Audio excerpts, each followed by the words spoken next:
Your espresso machine used to pull rich, syrupy shots with stable pressure, but now the flow feels weak, the crema is thin, and the extraction seems lifeless. And most people immediately blame the pump, assuming it's worn out or failing. But here's the reality that most baristas and even many technicians miss.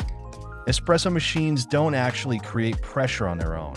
They build pressure by pushing water against resistance, which means pressure is not something the machine simply produces.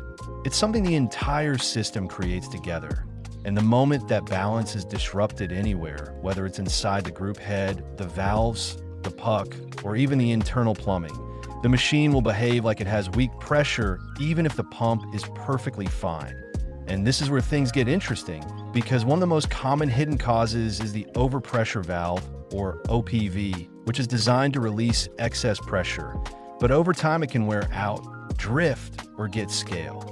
Build up, causing it to open too early and bleed pressure before the machine ever reaches proper extraction levels. So instead of hitting that ideal zone, you're stuck in a constant underpressure state without realizing it.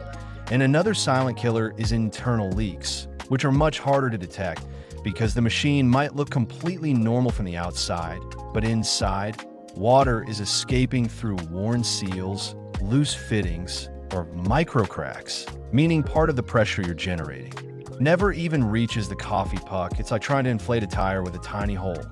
You keep pumping, but it never builds properly.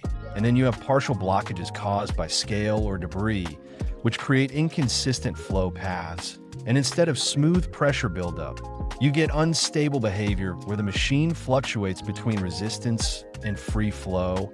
And this leads to uneven extraction, channeling, and that confusing mix of sour and bitter flavors in the cup. And what makes this problem even more deceptive is that different coffees and grind settings can temporarily mask or exaggerate these issues, tricking you into thinking the problem is you're dialing in rather than the machine itself, which is why technicians don't rely on taste alone. They rely on controlled tests, starting with isolating the pump using a blind basket to see if the machine can actually build pressure when flow is restricted, because this removes variables like grind size and puck prep. Then, observing how the pressure behaves. Does it climb steadily? Does it stall? Does it release early? Which immediately tells you whether the issue is mechanical or external. And from there, checking the OPV response, inspecting for leaks, and evaluating flow restriction systematically. Because the goal is not to guess, it's to understand how the system behaves under different conditions. And once you start thinking this way, you stop replacing parts blindly and start diagnosing like a technician, realizing that weak pressure is almost never about one single component, but about how the entire system has drifted out of balance over time.